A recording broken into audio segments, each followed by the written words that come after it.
Assalamualaikum warahmatullahi wabarakatuh. Bismillahirrahmanirrahim. Alhamdulillahirabbil alamin wassalatu wassalamu ala asyrofil anbiya'i wal mursalin wa ala alihi wa sahbihi ajma'in. Asyhadu an la ilaha illallah wahdahu la syarika lahu wa asyhadu anna Muhammadan abduhu wa rasuluh. Faqad qala Allah ta'ala fi kitabihil karim wa huwa asdaqul qawli. A'udzu billahi minasyaitonir rajim. Bismillahirrahmanirrahim. Yarfa'illahu alladziina aamanu minkum walladzina utul ilma darajat wa qala alaihi shalatu wassalam may yuridillahu bihi khairan yufaqihu fid din. Hadirin yang dimuliakan oleh Allah, mari kita buka taklim ini dengan membaca Bismillahirrahmanirrahim. Selanjutnya mari kita membacakan suratul Fatihah dengan niat insyaallah dan mudah-mudahan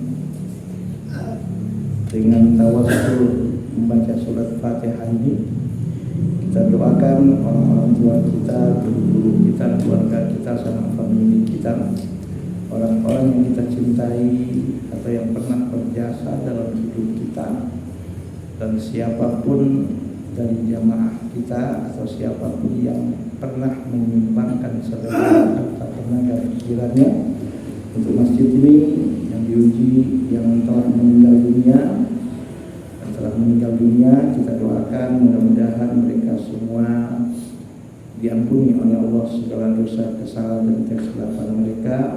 Allah Subhanahu wa ta'ala terima semua kebaikan dan amal soleh yang dilakukan selama hidup mereka, dilapangkan oleh Allah dalam kubur mereka masing-masing, dan kita berharap semuanya mereka dimasukkan oleh Allah ke dalam surganya.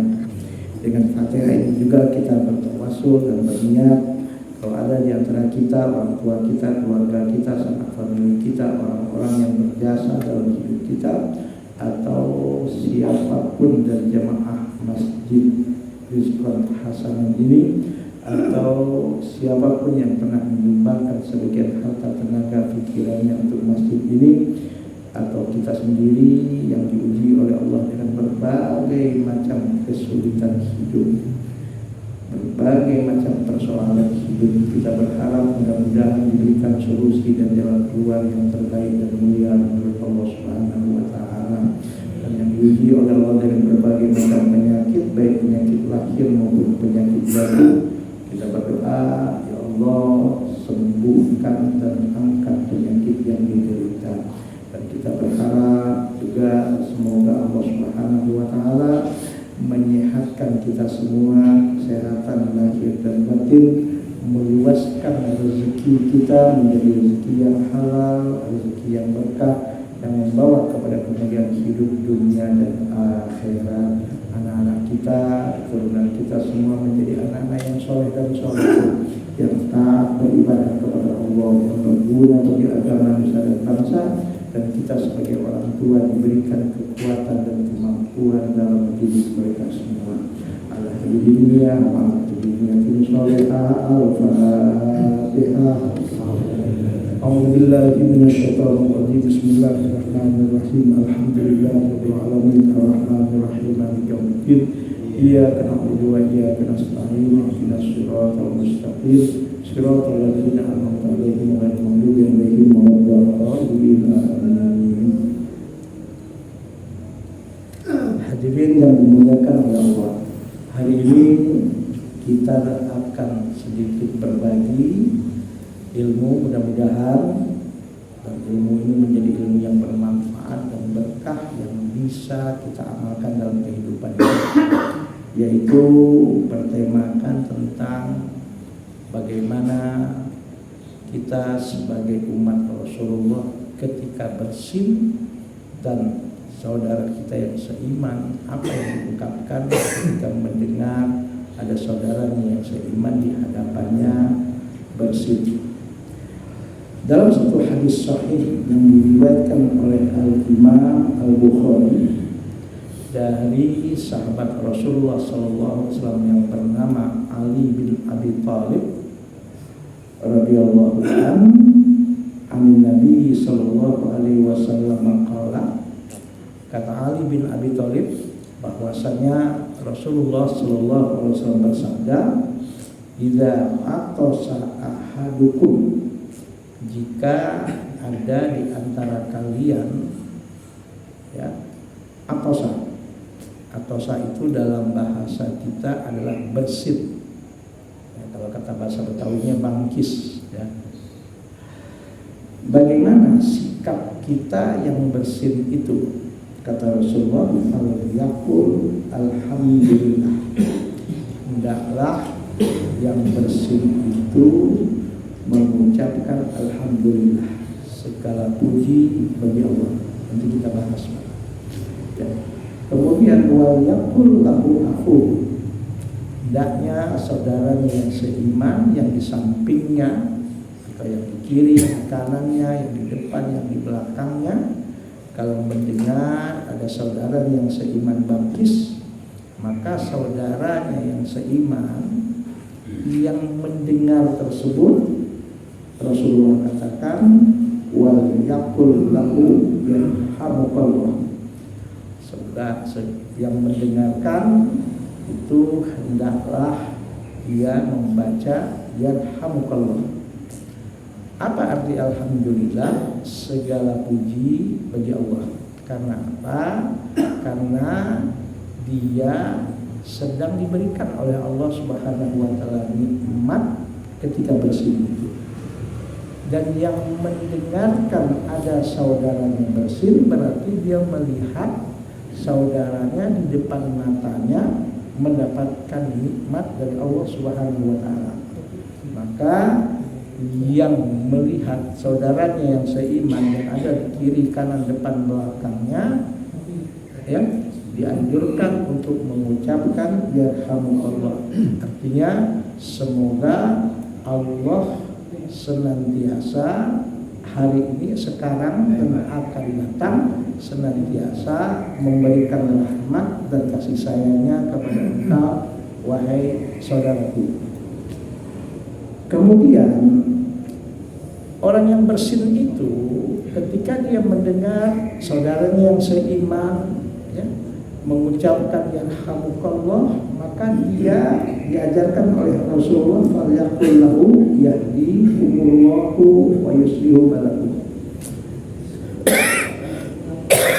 Semoga Allah senantiasa memberikan hidayah kepada engkau wahai saudaraku, wa yuslihu balakum, dan semoga Allah senantiasa memberikan apa yang disebut dengan kebaikan, memberikan kebaikan, dan selalu Allah Subhanahu wa taala memperbaiki kondisi dan keadaanmu wahai saudaraku. Hadis ini adalah hadis sahih yang diriwayatkan oleh Imam Bukhari. Kalau kita cari dalam kitab Sahih Bukhari, hadis ini nomor 6224. Jadi artinya hadis ini secara sanad itu adalah multi level. Siapa yang meriwayatkan hadis itu sampai ya ke kita. Dan subhanallah ya, dalam kitab Sahih Bukhari kita sudah tahu bahwa hadis yang paling tinggi derajat kesahihannya adalah apabila hadis-hadis tersebut ada di dalam kitab Sahih Bukhari, bahkan juga ada di dalam kitab Sahih Bukhari dan Sahih Muslim. Jadi kita tidak perlu ragu tentang kesahihan hadis ini, bahwa ini secara ilmiah dan secara literasi kesahihan dan kebenaran riwayat ini betul-betul bisa dipertanggungjawabkan dan memang adalah ajaran yang diajarkan oleh Rasulullah SAW kepada para sahabat beliau. yang mana para sahabat beliau menyampaikan kepada para tabi'in menyampaikan kepada tabi'in dan selanjutnya, alhamdulillah melalui kitab Sahih Bukhari, ya, subhanallah, hadis ini sampai kepada kita.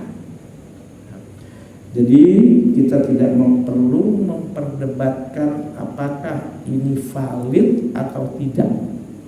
Ternyata hadis ini memang valid secara ilmiah dan secara literasi dan secara metodologi, memang betul-betul dari Rasulullah Sallallahu Alaihi Wasallam sebagai nabi dan sebagai rasul yang diperintahkan oleh Allah untuk menyampaikan risalah dari Allah kepada seluruh umat manusia.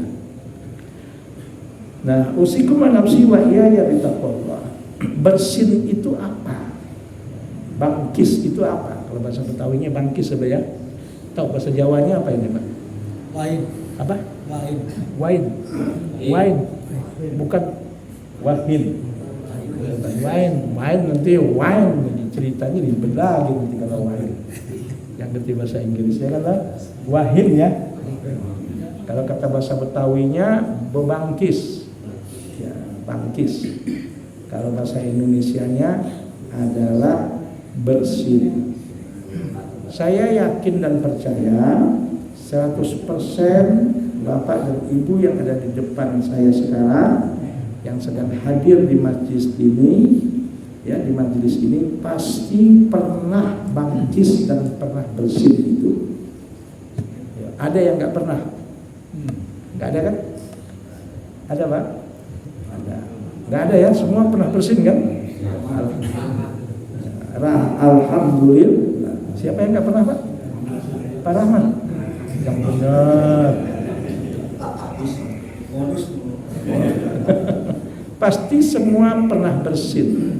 Coba bayangkan ketika kita bersin, kan seakan-akan ada tekanan tersendiri yang begitu berat yang ada di sekitar dalam hidung kita, kayaknya berat sekali.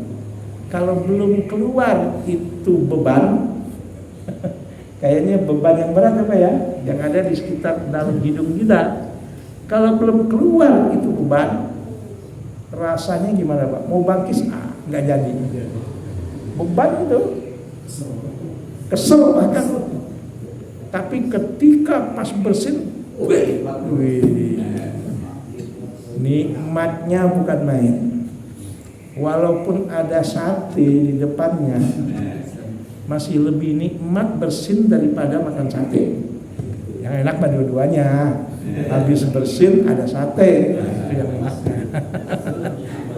Tapi kalau disuruh cuma milih satu, yang mana maunya? Makan sate atau suruh bersin kalau ketika memang ada tekanan dari dalam hidung itu? Yang mana milihnya, Bang? Hah? Tertahan bersinnya atau makan sate? Saya yakin gak bakal mau makan sate itu. Pasti kalau pilihannya cuma satu, kalau dua-duanya ya dua-duanya. Kalau pilihannya salah satu, saya yakin yang dipilih mendingan bersin daripada makan sate. Lebih baik nggak makan sate daripada nggak bisa bersin, ya Pak ya? Kenapa? Karena dengan bersin itu ada satu tekanan tersendiri yang ada pada sekitar rongga hidung kita yang membuat kita tidak nyaman. Pas keluar, mantap itu. Apalagi disertai dengan cairan-cairan. Ya kata? Nah, berarti orang yang sedang bersin dan setelah bersin, berarti ketika itu dia sedang mendapatkan nikmat dari Allah Subhanahu wa taala. Ya, sedang mendapatkan nikmat dari Allah Subhanahu wa taala. Dari orang yang di sampingnya, yang di kiri kanannya, ya, itu melihat dan menyaksikan langsung temannya yang sedang mendapatkan nikmat dan anugerah dari Allah Subhanahu wa taala. Maka untuk terjadinya hubungan silaturahim minimal saling mendoakan. Minimal saling mendoakan. Minimal saling merasa subhanallah bahagia. Yang bahagia bukan cuma yang mendapat nikmat, saudara yang di kiri kanan depan belakangnya yang melihat saudaranya yang seiman mendapatkan nikmat itu juga hendaknya gembira dan ikut senang dengan mendoakan yarhamukallah. Semoga Allah memberikan rahmat dan kasih sayangnya selalu kepada Anda wahai saudaraku yang seiman. Kita yang bersin ketika mendengar saudara kita yang seiman, yang di depan belakang kita, kiri kanan kita mengucapkan yarhamukallah, kita juga dianjurkan dan ada syariatnya dari Rasul untuk apa? Untuk juga membalas kebaikan dan doa dari saudara kita tersebut, untuk mengucapkan yahdikumullah wa yuslihu balakum. Artinya semoga Allah senantiasa memberikan petunjuk dan hidayahnya kepada engkau wahai saudaraku dalam hidup kalian. Bahkan bukan hanya sekedar memberikan hidayah dan petunjuknya dalam segala aspek kehidupanmu, tapi juga wa yuslihu balakum. Kami juga berdoa, saya juga berdoa, semoga Allah selain selalu memberikan hidayah dan petunjuknya kepada engkau wahai saudaraku yang telah mendoakanku agar mendapat rahmat, juga semoga Allah wa yuslihu balakum memperbaiki semua kondisi dan keadaan hidupmu dari apapun aspek kehidupan yang kau jalani. Kalau ini yang terbayang saja di kita terlaksana pada umat ini dalam kehidupannya, subhanallah, ini jelas-jelas ajaran syariat untuk kita sebagai manusia, untuk hidup rukun dan damai, terutama kita yang seiman ini, tanpa melihat status sosial. Dan ini subhanallah, kalau ini betul-betul terlaksana dengan baik dan dapat dihayati oleh setiap umat, semestinya umat ini memang harus saling mendoakan, harus saling mencintai, harus saling menyayangi. Dan Islam sama sekali dalam segala aspek kehidupan apapun melarang kita untuk tidak peduli kepada saudara kita, sekalipun saudara kita itu sedang senang, sedang bahagia, sedang mendapatkan nikmat dari Allah Subhanahu wa taala. Di sini jelas dari ajaran bersin ini saja, kalau kita hayati, bukan cuma sekedar kita tahu, bukan sekedar kita mengerti, bukan sekedar kita memahami, tapi betul-betul juga menghayati apa yang kita ketahui, apa yang kita mengerti, apa yang kita fahami tersebut. Subhanallah, betapa indahnya kehidupan umat manusia ini, yang semestinya terutama kepada umat Rasulullah yang sudah diikat dengan tali ukhuwah imaniyah, yang sudah diikat dengan tali ukhuwah Islamiyah, untuk saling mendoakan, untuk saling berbagi kenikmatan, dan untuk merasa bahagia dan gembira juga ketika melihat saudaranya bahagia, sukses, dan mendapatkan satu kenikmatan. Subhanallah. Makanya itu Kalau betul-betul kita mengetahui, mengerti, memahami dan menjiwai semua syariat yang disampaikan oleh Rasul kepada kita, subhanallah, tidak ada alasan untuk umat ini, terutama kepada mereka yang mereka yang seiman dengannya, untuk saling membenci, untuk saling menfitnah, untuk saling menjatuhkan, untuk selalu mencari kekurangan-kekurangan saudara yang seiman, apalagi untuk menzolimi dan untuk menghancurkan dan untuk menyusahkan saudara yang seiman. Dari syariat bersin ini saja kita sudah jelas betapa indahnya kehidupan yang diajarkan oleh Rasulullah SAW, ya, melalui syariat dan risalah yang diterima dari Allah untuk disampaikan kepada umat manusia. Tapi apa realita yang terjadi pada kehidupan kita? Ya, apa yang terjadi, coba lihat. Alhamdulillah, kayaknya sepertinya yang terjadi 180 derajat realitanya yang terjadi dari apa yang diajarkan oleh Rasulullah SAW dalam kehidupan kita. Kita kalau sudah bersatu begini, Pak, ya, merasa senang ketika saudara kita yang seiman mendapatkan nikmat, saling mendoakan di antara kita, saling perhatian di antara kita, subhanallah, kita akan kuat dan kita akan disegani oleh kawan dan lawan, dan orang bagaimanapun hebatnya untuk menghancurkan dan memporak-porandakan kita, itu tidak akan bisa dan tidak akan mampu. Ini baru dari ajaran bersin gitu. Kalau kita aplikasikan, kita betul-betul tahu, ngerti, dan kita pahami dan kita hayati ajaran. Islam adalah satu ajaran yang mengajarkan kepada umatnya, khususnya sesama mereka, untuk saling menyayangi, untuk saling mencintai, untuk saling memperhatikan, untuk saling mendoakan.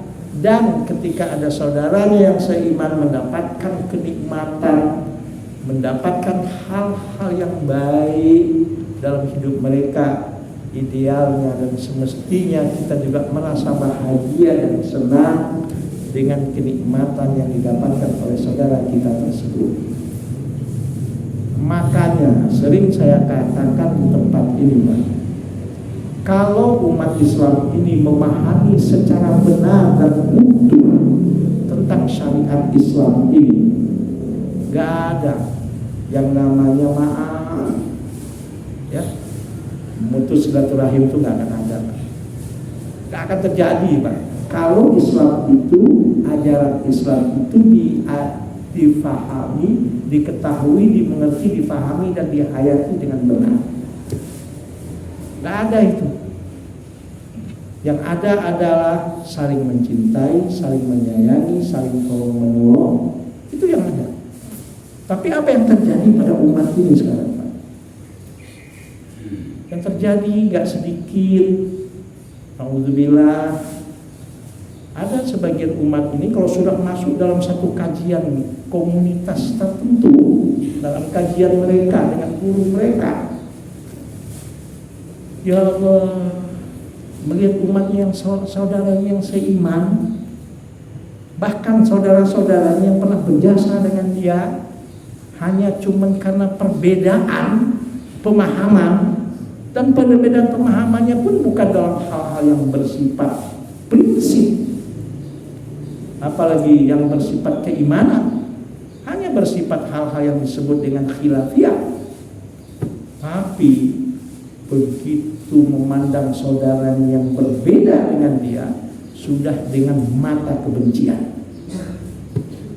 Sudah gak ada lagi silaturahmi, sudah gak ada lagi yang namanya saling mencintai, saling memperhatikan. Yang ada kebencian dan kemarahan.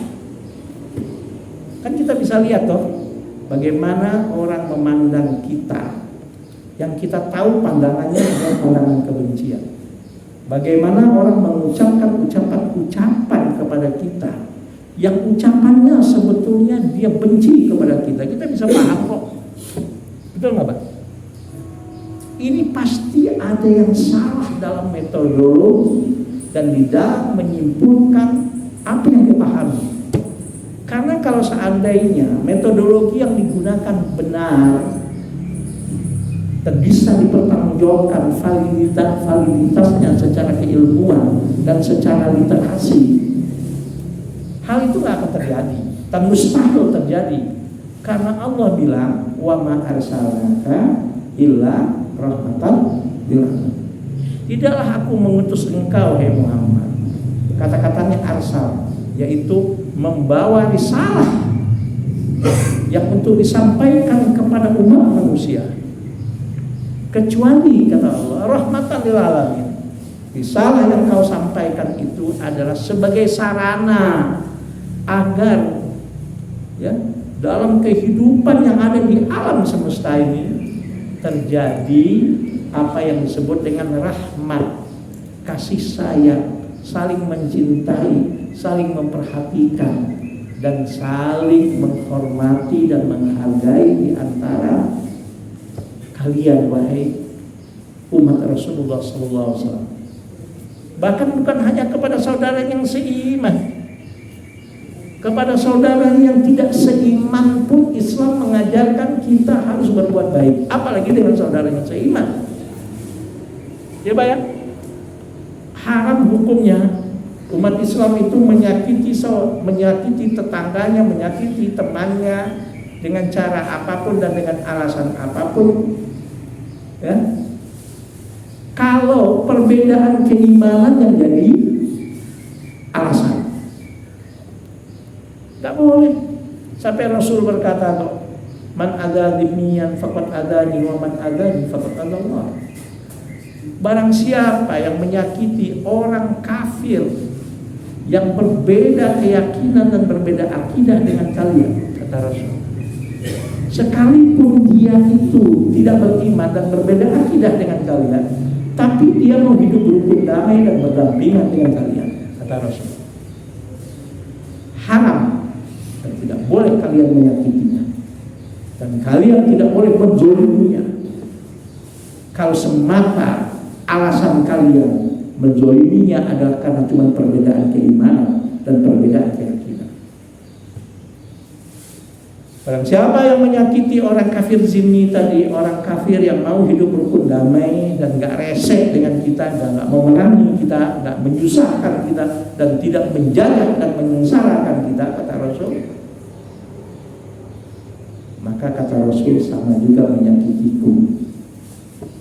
Barang siapa menyakitiku berarti dia sudah menyakiti Allah. Jadi artinya adalah haram hukumnya bagi umatku yang mengucapkan asyhadu alla ilaha illallah wa asyhadu anna muhammadar rasulullah menyakiti manusia.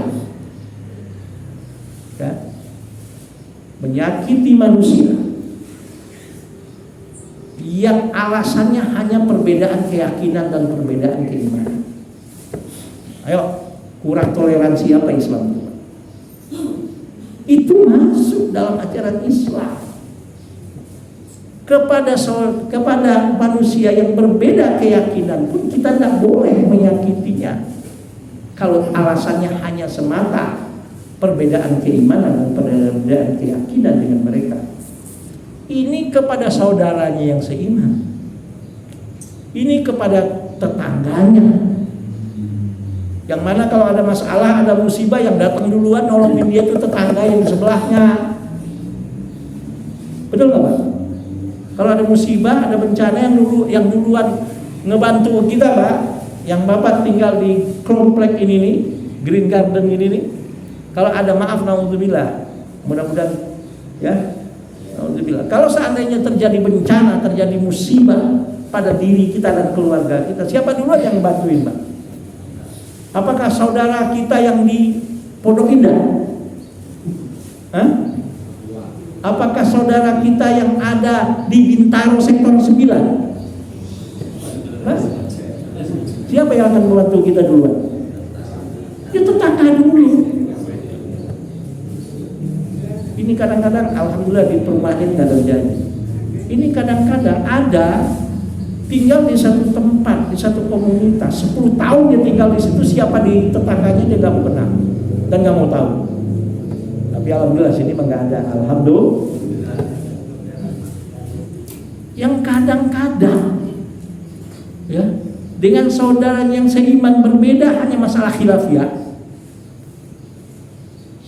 Subhanallah, yang satu kunut subuh, yang satu kada, yang satu tahlilan, yang satu kada.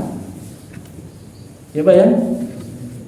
Ya Allah, itu kayaknya permusuhannya udah kayak apa Pak? Ketemu aja di jalan sudah nggak mau negor pun, tapi pandangan mata kebencian yang dilihatkan. Alhamdulillah di komplek ini nggak terjadi. Alhamdulillah.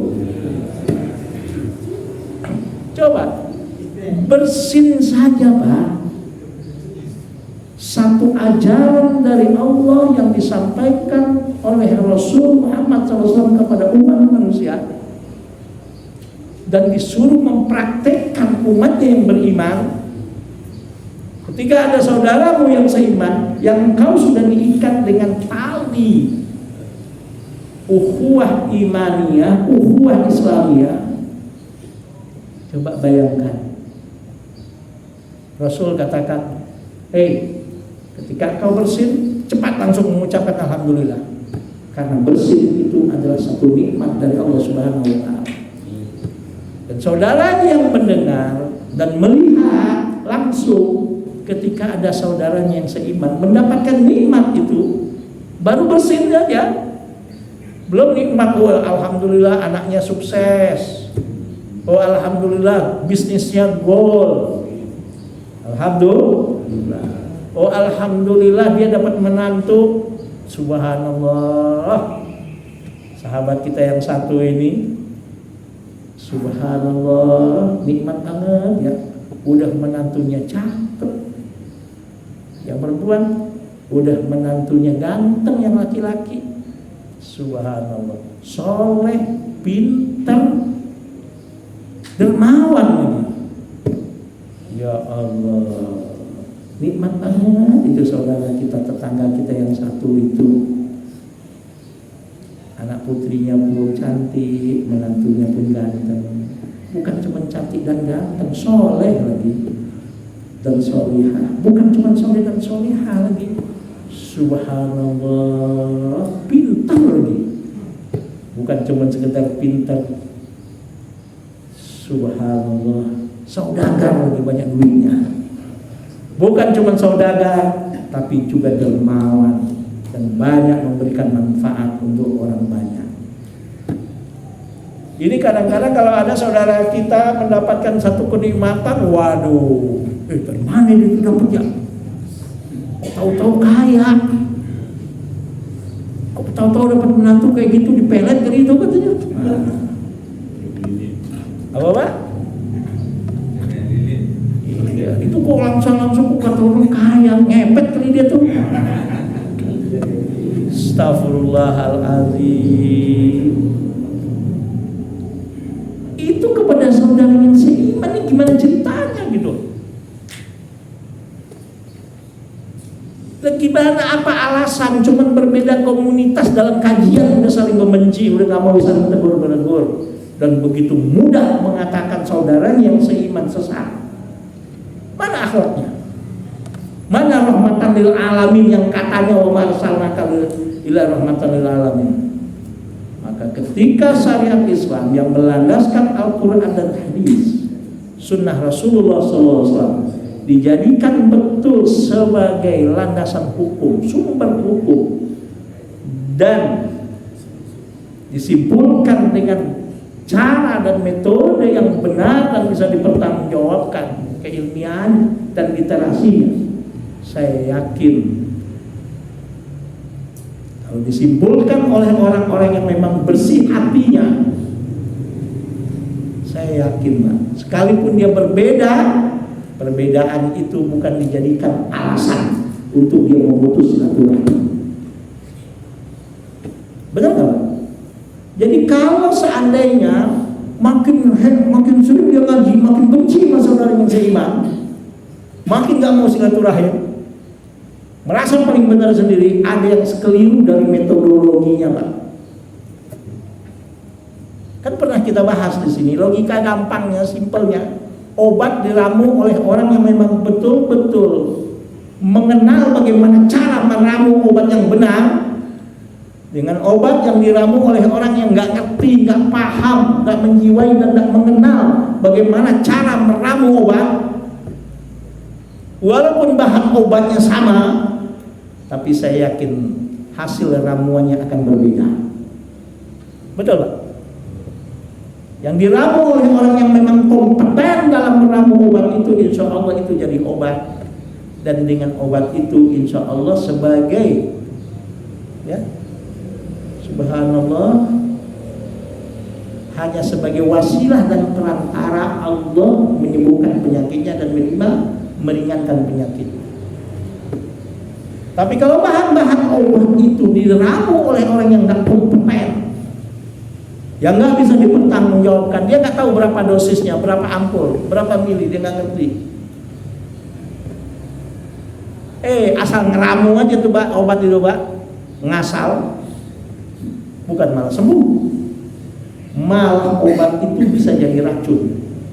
Yang akhirnya apa yang terjadi, Pak? Bukan penyakit semakin sembuh, tapi penyakit semakin bertambah, yang disebut dengan justru terjadi malpraktek, yang bisa menyebabkan penyakitnya semakin banyak, semakin sembuh. Saya ada kenal orang, baru 2 minggu yang lalu saya takziah dia meninggal. Saya tahu, Pak, orangnya, Pak, tinggal di daerah Jakarta, nggak jauh dari sekitar Kuwait dan Penjaringan. Saya termasuk takziah ke rumahnya ketika beliau meninggal. Saya tanya kepada istrinya, kenapa kok bisa meninggal? Apa sebabnya, Bu, suami ibu bisa meninggal seperti ini? Padahal Ramadan kemarin saya ketemu dengan dia dan istrinya itu berdialog, sehat-sehat aja, umurnya baru 46. Dia bilang, setelah Lebaran suami saya sakit, berobat ke satu rumah sakit, dikasih obat. Apa yang terjadi? Salah obat, bengkak semuanya. Tubuh istri suami saya sampai kaki dan tangannya bengkak. Padahal tadinya sehat-sehat saja dia. Nggak lama dia tetap mengkonsumsi obat itu dengan harapan dia bisa sembuh. Tapi apa yang terjadi? Ginjalnya gagal, gitu. Livernya kena.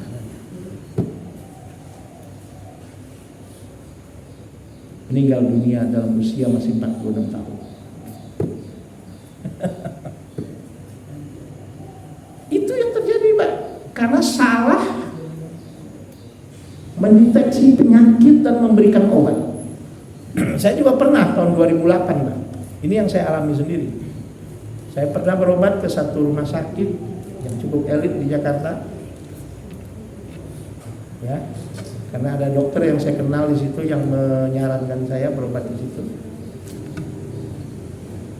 Ya Allah, setelah saya minum obat, gak lama, setengah jam setelah saya minum obat dari dokter itu, dari rumah sakit tersebut, ini pengalaman pribadi saya tahun 2008. Apa yang terjadi? Kunang-kunang, Pak. Saya merasakan keringat, kalau kata orang tuh keringat jagung keluar. Ya, istilahnya keringat jagung, karena banyak sekali kayak bercucuran keringat. Saya melihat dunia tuh udah goyang udah. Tahun 2008 gara-gara habis minum obat. Apa yang lagi yang terjadi? Saya menggigil, merasa kedinginan, dipegang oleh istri saya, badan saya panas, keluar keringat. Tapi yang saya rasakan dingin. Sampai saya diselimuti dengan selimut yang begitu tebal, gak terasa. Dengan sisa-sisa tenaga, saya suruh istri saya, tolong telepon Profesor Dokter ini. Telepon, dan saya dengan sisa tenaga masih saya bisa berbicara dengan Profesor Dokter ini. Ada apa, Pak Ustaz? Begini, Pak Prof. saya merasa penyakit ini, saya berobat ke dokter, dikasih obat ini, apa tuh obatnya, tolong baca, katanya, dibaca. Waduh, itu salah diagnosa Ustaz. Padahal waktu itu Pak saya beli tuh obat 600.000 Pak, tahun 2008. Salah diagnosa. Sekarang juga itu obat buang ke tempat sampah, kata Prof itu. Buang, jangan diminum lagi. Minum air hangat sebanyak mungkin sampai muntah, minum terus katanya. Sampai keringetan. Saya minum Pak, kencing terus, keringet keluar gara-gara minum air hangat itu. Alhamdulillah reda. Gak lama setelah saya minum air panas, air hangat itu sampai banyak gitu, mulai stabil. Bagaimana kalau obat itu diterusin? Salah diagnosa penyakit pun dan salah memberikan obat pun akan terjadi seperti itu. Dan jangan di otak kita menggambarkan malpraktek itu hanya dalam medis. Banyak terjadi di masyarakat ini malpraktek di dalam menyimpulkan Al-Quran dan hadis. Jangan bicara oh dalilnya mana, ayatnya mana, hadisnya mana, sahih apa enggak. Enggak cukup cuman sampai di situ. Metodologi yang digunakan untuk menyimpulkan ayat dan hadis yang sahih itu sudah benar atau belum? Sudah dilakukan oleh orang yang kompeten atau belum?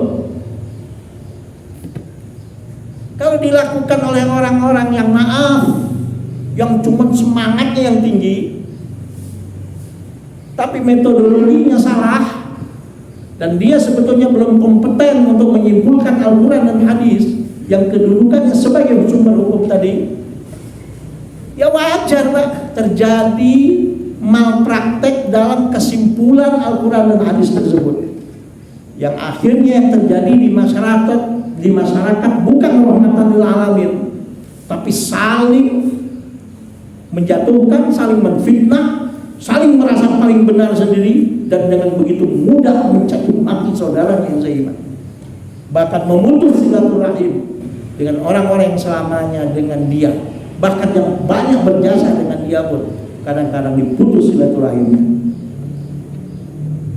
Betul Pak? Betul kan? Jadi jangan hanya membayangkan di otak kita malpraktek itu hanya dalam medis, dalam obat. Al-Quran hadis itu sumber hukum, bukan kitab hukum. Maka kalau dipraktekkan atau disimpulkan, apalagi kesimpulan itu sudah final, harga mati, pokoknya yang benar cuma pendapat dia, ya kan dong? Ada kan yang model-model begini Pak, harga mati, yang benar cuma pendapat dia. Dapat orang yang berbeda dengan dia langsung dianggap nggak benar. Ayo, yang terjadi apa Pak pada umat akhirnya Pak? Apakah saling menolong sama mereka? Apakah saling memperhatikan di antara mereka? Bukan. Yang terjadi adalah perpecahan yang nggak pernah selesai dan tidak akan pernah bisa diselesaikan. Syariat Islam mengajarkan kepada kita, saudara kita seiman bersimpul, dan dia pun diajarkan untuk bersyukur atas nikmat bersin yang Allah berikan tersebut. Dan saudaranya yang seiman yang mendengar dia bersin, dianjurkan juga untuk mendoakannya. Subhanallah, begitu indahnya syariat Islam. Ayo, syariat mana yang lebih hebat dari syariat Islam? Baru ini bersin. Baru urusan apa Pak? Urusan bersin. Subhanallah, begitu indahnya syariat Islam. Maka jangan heran Pak, dengan terbukanya informasi dengan kemajuan sains dan teknologi dan IT ini Pak, dan bisa diakses di mana-mana melalui apa yang disebut dengan Google, apa yang disebut dengan internet, apa yang disebut dengan YouTube dan sebagainya. Subhanallah, banyak di luar sana orang-orang cerdas, orang-orang pandai dan orang-orang berilmu yang terbuka hatinya, diberikan hidayah hatinya, diberikan hidayah dia oleh Allah. Subhanallah, subhanallah, mereka mengakui bahwa syariat Islam adalah syariat yang memang rahmatan lil alamin. Maaf Bapak, Ibu, silakan ikuti perkembangan Islam ini di Eropa dan di Amerika. Banyak profesor-profesor, orang-orang cerdas, orang-orang pandai itu yang mendapatkan hidayah dari Allah Subhanahu wa taala dengan begitu mudahnya mengakses syariat Islam yang disampaikan oleh orang-orang yang tepat, yang disampaikan oleh orang-orang yang memang mumpuni dalam menyampaikan syariat tersebut. Ya Pak ya? Benar gak Pak? Saya lihat kemarin, subhanallah, Jerman Pak, Jerman, Inggris, Prancis, bahkan Kanada, subhanallah, banyak sekali mualaf-mualaf baru Pak, ribuan dan ratusan ribu, subhanallah. Maka kita sebagai umat juga harus memperlakukan IT, kemajuan teknologi dan informasi ini Pak. Jangan dibiarkan, jangan justru kita jadi korban gitu loh. Dan gak sedikit anak-anak muslim, anak-anak Islam ini yang jadi korban daripada apa yang disebut dengan medsos. Yang tadinya baik jadi gak baik, yang tadinya hormat sama orang tua jadi gak hormat ke orang tua, yang tadinya takzim kepada gurunya menjadi kurang ajar kepada gurunya gara-gara salah melihat tontonan-tontonan yang ada di medsos ini, membaca bacaan-bacaan yang tidak jelas di medsos itu. Betul Pak? Betul? Makanya Rasul mengatakan inna akhwafa ma akhafu alaikum ba'di ma yuftahu alaikum min zahratid dunya wal zinatiha. Yang saya khawatirkan ke atas kalian wahai umatku setelah aku meninggal nanti. Dan ini sudah diprediksi oleh Rasulullah, hadis sahih yang diriwayatkan Imam Bukhari. Ma yuftahu alaikum min zahratid dunya wal zinatiha.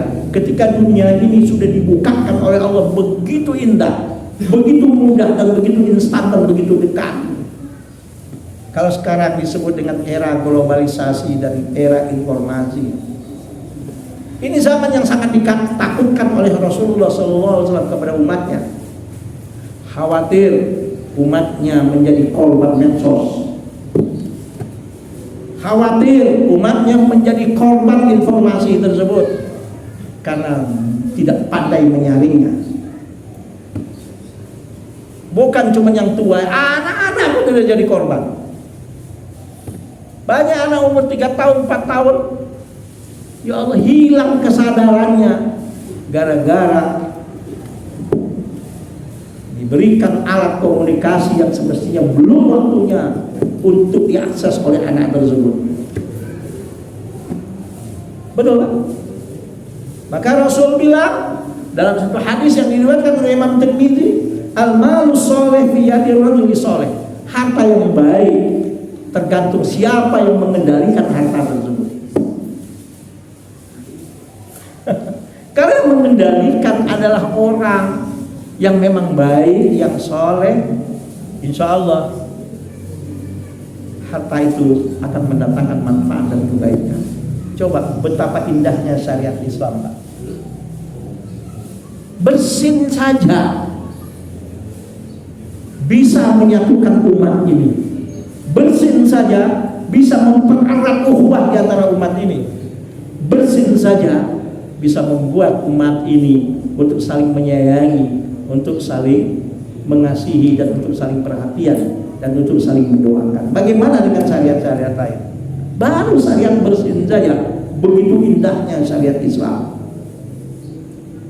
Jelas Pak? Bersin adalah tekanan nafas yang kuat yang keluar secara tiba-tiba melalui batang hidung tanpa adanya kehendak dari seseorang. Ya kan toh? Dia nggak menginginkan pura-pura bersin, nggak akan bisa. Ada yang pura-pura bersin. Kalau pura-pura batuk bisa, bisa. Tapi kalau pura-pura nggak ada head bisa nggak Pak? Pura-pura batuk bisa nggak? Tapi kalau pura-pura bersin, bisa. Bapak kalah. Ayo, saya berani ngasih handphone ini kalau Bapak bisa pura-pura bersin. Ayo sekarang. Ayo. Bukan cuma ngasih handphone Mbak, saya berani Mbak, terus terang aja Mbak. Ayo. Kalau pura-pura bersin. Oh itu lain lagi, itu bukan pura-pura namanya. Ayo Pak, itu dibikin-bikin.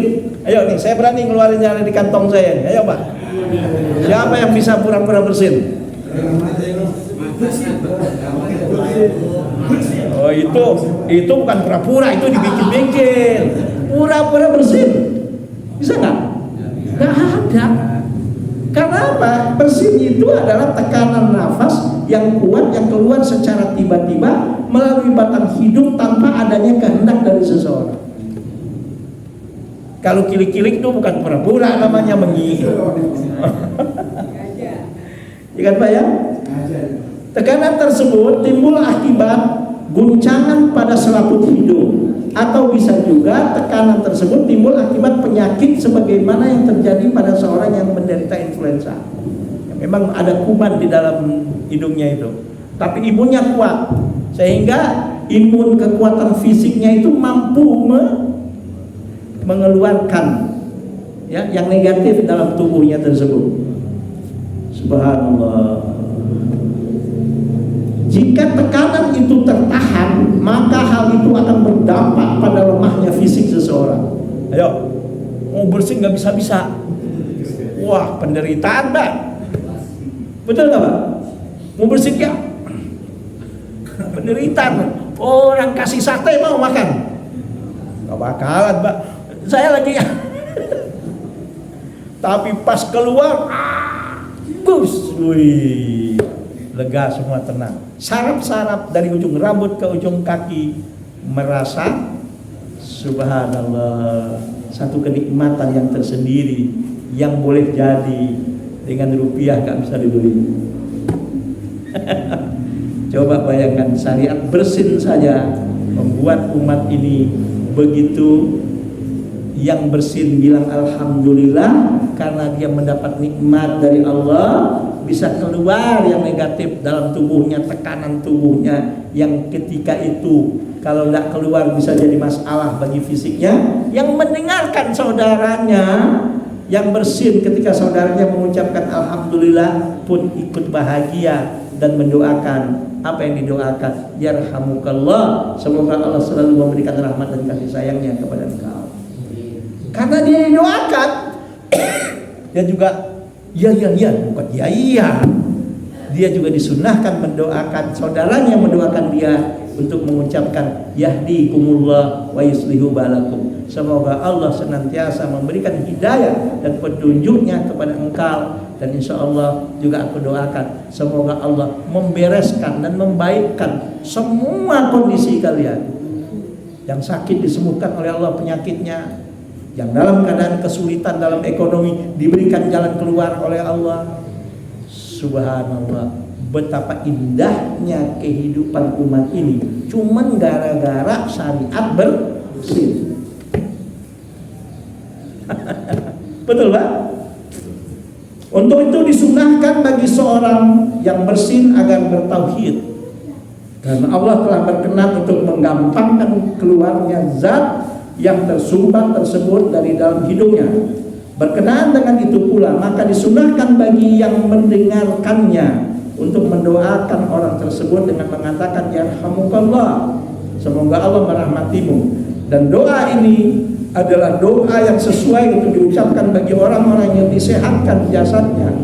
Setelah itu orang yang bersin itu pun disunahkan untuk juga mendoakan saudaranya tersebut dengan mengatakan yahdikumullah wa yuslihu balakum, semoga Allah memberimu petunjuk dan memperbaiki urusan-urusanmu, layaknya seperti orang yang menjawab salam dari saudaranya. Subhanallah. Indahnya syariat Islam. Makanya betul Allah katakan wa ma arsalnaka illa rahmatan, dan itu rahmatan lil alamin itu tidak akan tercapai kalau bukan ya dilalui dengan akhlak karimah. Betul Pak? Rahmatan lil alamin itu nggak akan tercapai kalau nggak dilalui dengan akhlak karimah, akhlak mulia. Coba Pak, kan orang yang berakhlak tuh ketika dia dapat nikmat bilang alhamdulillah. Kan orang yang berakhlak tuh ketika saudara yang mendapat nikmat dia merasa bahagia, sehingga justru didoakan lagi yarhamukallah.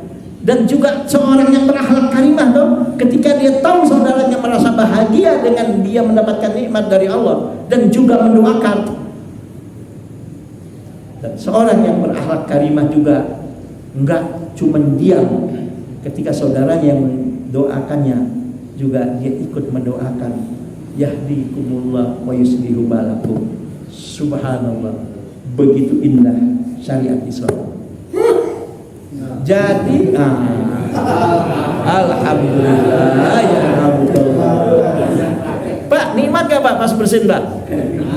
Enggak, pas udah lepas enak gak? Langsung dipraktekin.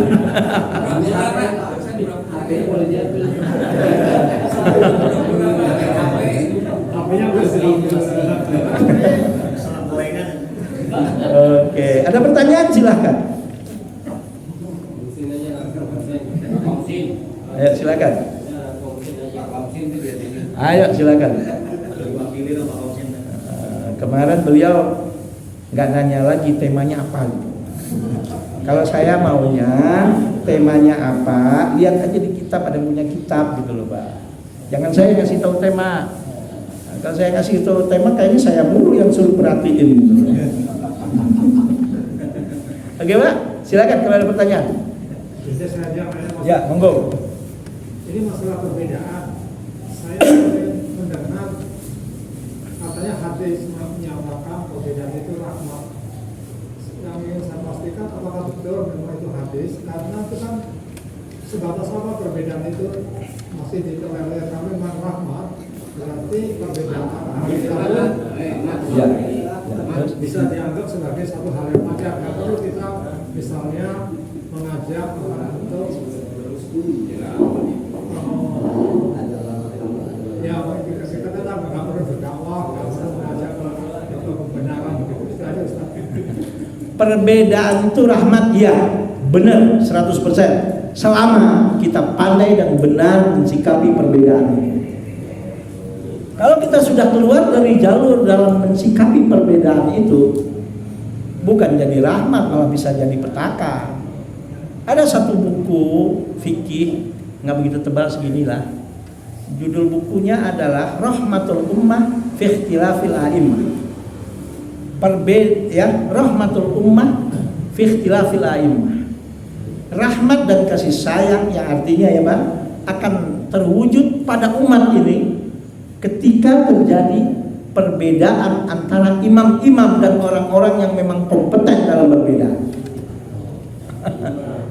Jadi kalau perbedaannya orang-orang bodoh, orang-orang yang mengedepankan hawa nafsu, orang-orang yang mengedepankan egonya, orang-orang yang mengedepankan yang benar cuma kelompoknya, orang-orang yang terdapat pada orang-orang yang mengaku cuma komunitasnya doang benar, apalagi selalu ingin mencari perbedaan supaya viral.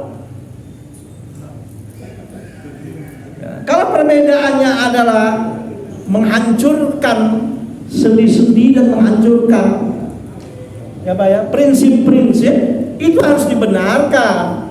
Kalau bisa negara ikut di situ untuk memberikan penyelesaian terhadap perbedaan itu. Jelas Pak? Bukan hadis, tapi ungkapan daripada para ulama. Saya kasih contoh yang gampangnya.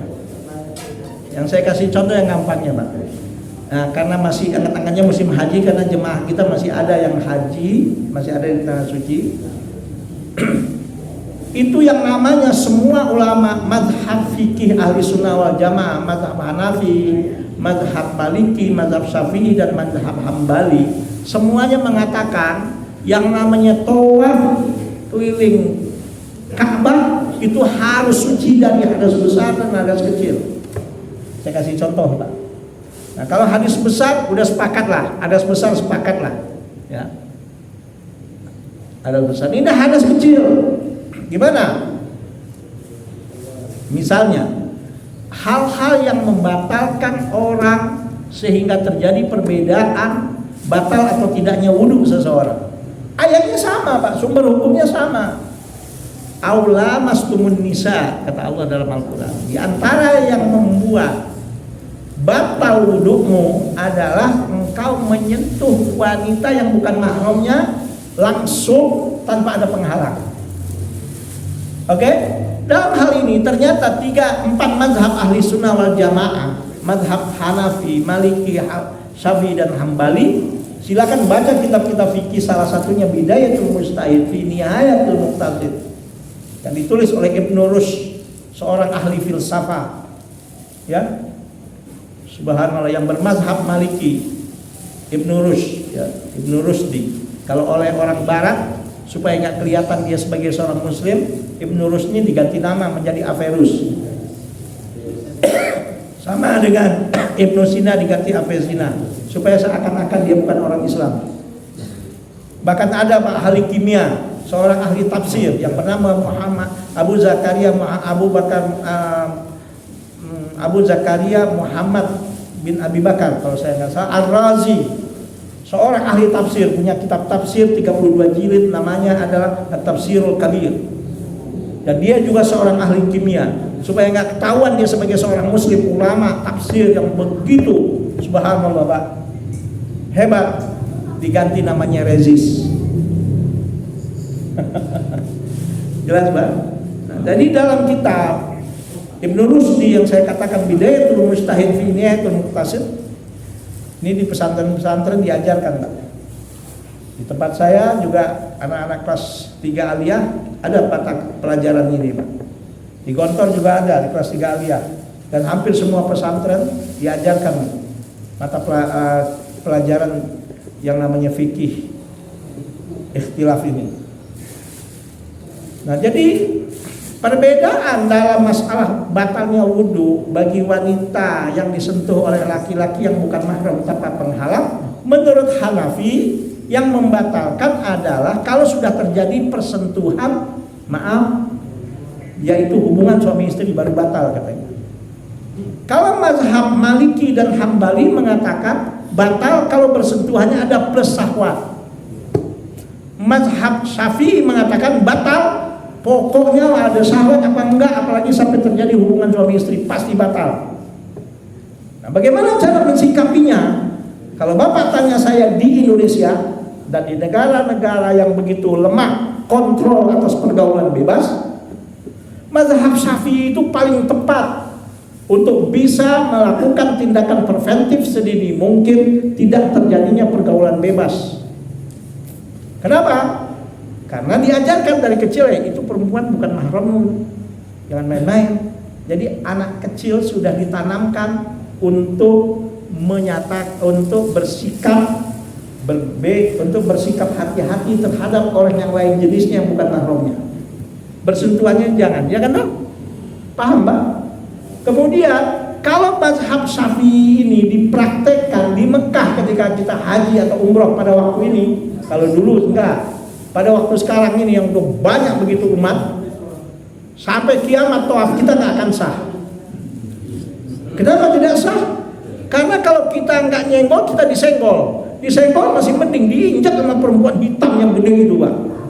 Batal loh. Kalau mazhab Syafi'i wudhu lagi, kapan mau selesai tuh tawafnya? Maka kita ngotot dalam mazhab Syafi'i ketika tawaf nggak akan pernah sah pada saat ini tawaf kita. Mana yang lebih kuat ketika itu untuk diamalkan? Insya Allah mazhab mazhab Maliki dan Hambali yang lebih kuat, karena kata mazhab Maliki dan Hambali batal kalau bersentuhan itu ada plus syahwat. Berarti tawafnya bukan untuk ibadah, untuk sengaja nyenggol-nyenggol. Ya kan, Pak? Menurut mazhab Hanafi, yang batal hanya senggolan kalau sudah sampai persetubuhan baru batal. Kalau mazhab Hanafi ini diamalkan di Indonesia,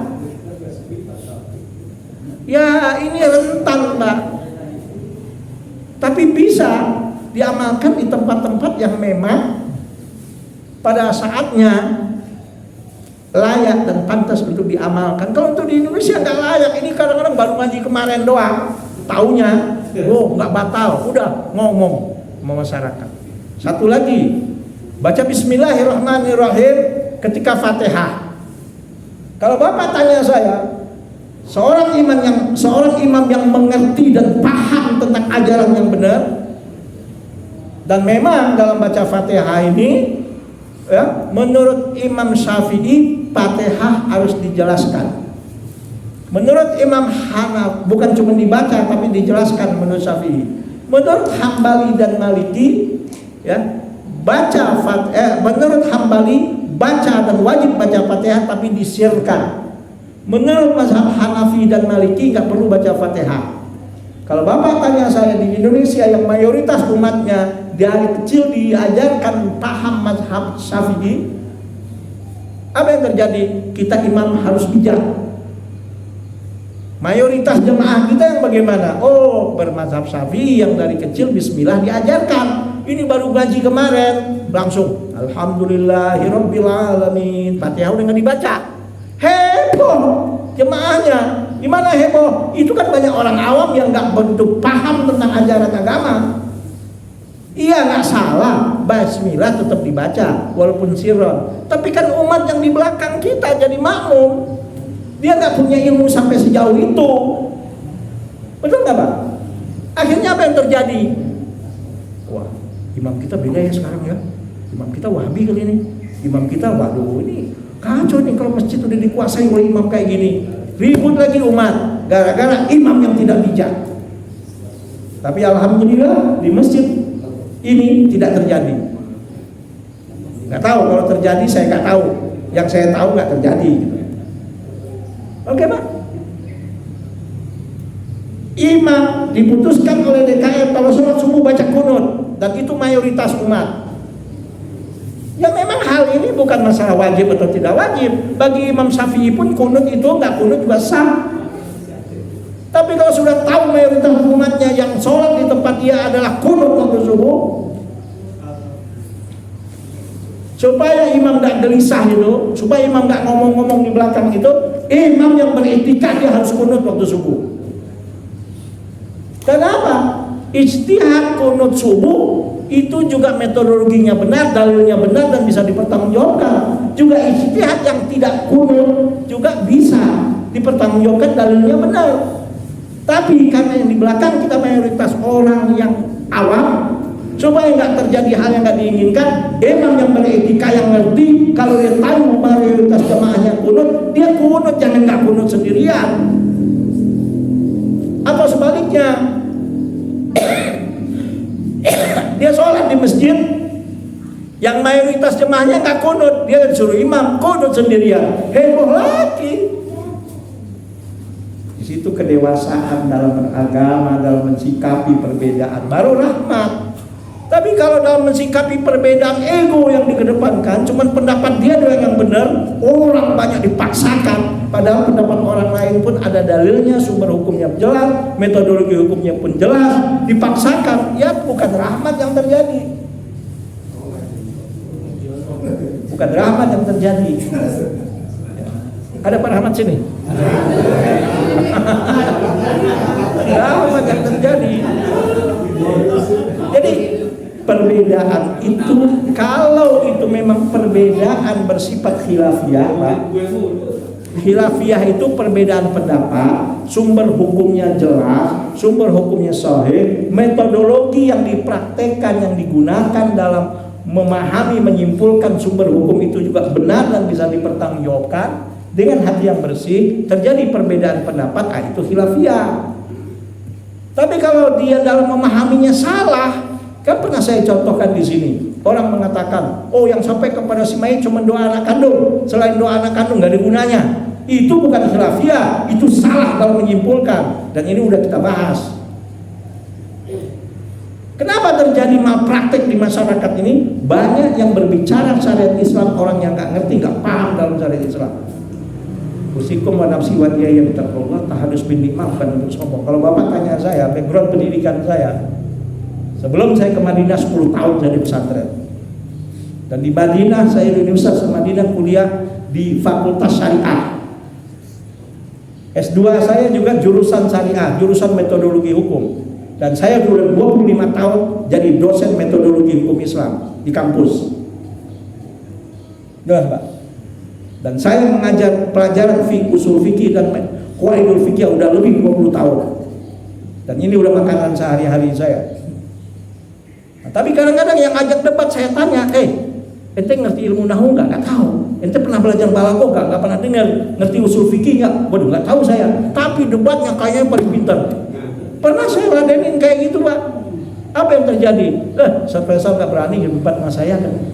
Dia bilang nggak berani. Ngapain saya ngeladenin orang kayak gitu? Yang nggak punya ilmu fikih, nggak ngerti usul fikih, nggak ngerti sorok, nggak ngerti balaghah, nggak ngerti bahasa Arab, baca ikronya aja masih baru kemarin lulus. Ya Pak ya? Tapi bicaranya kayaknya paling benar ijtihad dia. Jadi sesuatu apapun kalau disikapi dengan proporsional dan profesional, dengan hati yang bersih, akan terjadi yang namanya pertengkaran. Justru yang terjadi rahmat. Lagi Pak? Cukup? Saya rasa cukup ya. Maaf lahir dan batin. Subhanakallahumma wa bihamdika asyhadu an la ilaha illa anta astaghfiruka wa atubu ilaik. Assalamualaikum warahmatullahi wabarakatuh. Ya, terima kasih banyak kepada Bapak